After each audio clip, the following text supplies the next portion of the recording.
TruckOne allows two different types of drivers, a payroll or company driver and an owner-operator or carrier.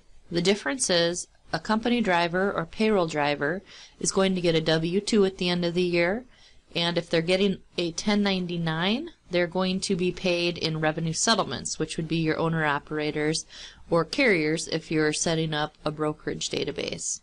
This video is going to cover how to set up a company driver, so they're going to get paid in payroll. To set up the drivers, we're going to start in Dispatch. And in Dispatch, you're going to see Driver List. So I click on that, and we want to add a new driver, so I'll click Add. And this just says if you're using the payroll, you must enter tax information before paying the driver. So I'm going to hit OK.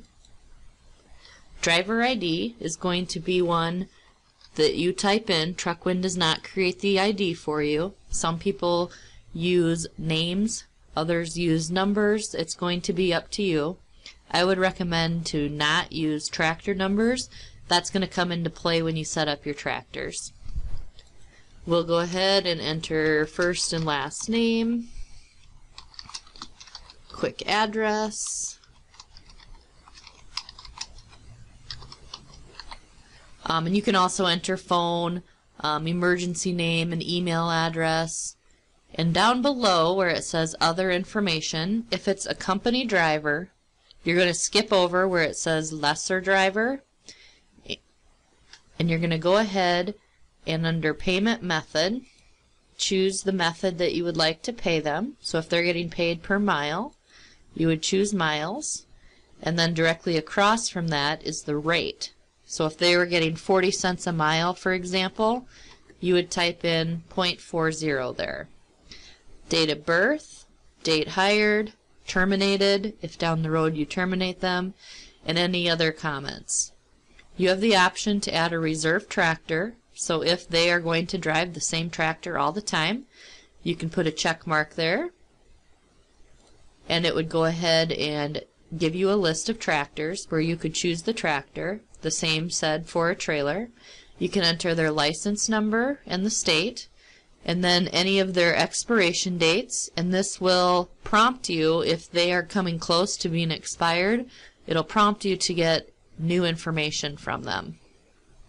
The section that says card number would be if you're going to utilize the fuel import, you are going to want to enter a card number in for each driver, and you can watch the video on fuel imports for more information on that.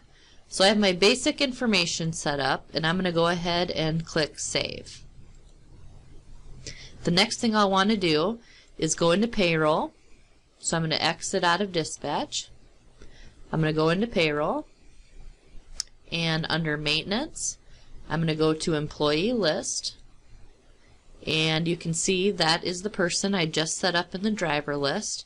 I want to continue getting him set up all the way as far as taxes go. So I'm going to highlight that ID, come down and hit Update, and this is our payroll screen. So I'm going to want to finish filling this out. It's going to grab the information I put into the driver list. So I'll want to mark marital status, single or married, because that's going to tell TruckOne which tax table to use.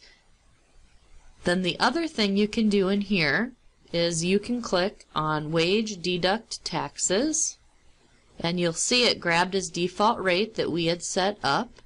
If there's any default deductions that automatically come out of his check, for example, child support, you could set those up under deductions. Anything in here would come out each payroll batch that you did.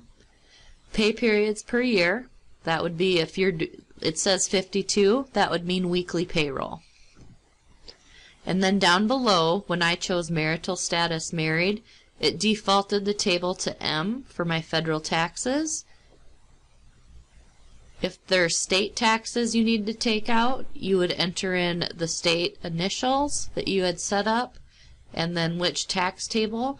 And for more information on that, you can watch the video on setting up state tax tables. Once you have this finished, you would hit Accept, and you can exit and exit payroll, and that would be setting up a company driver.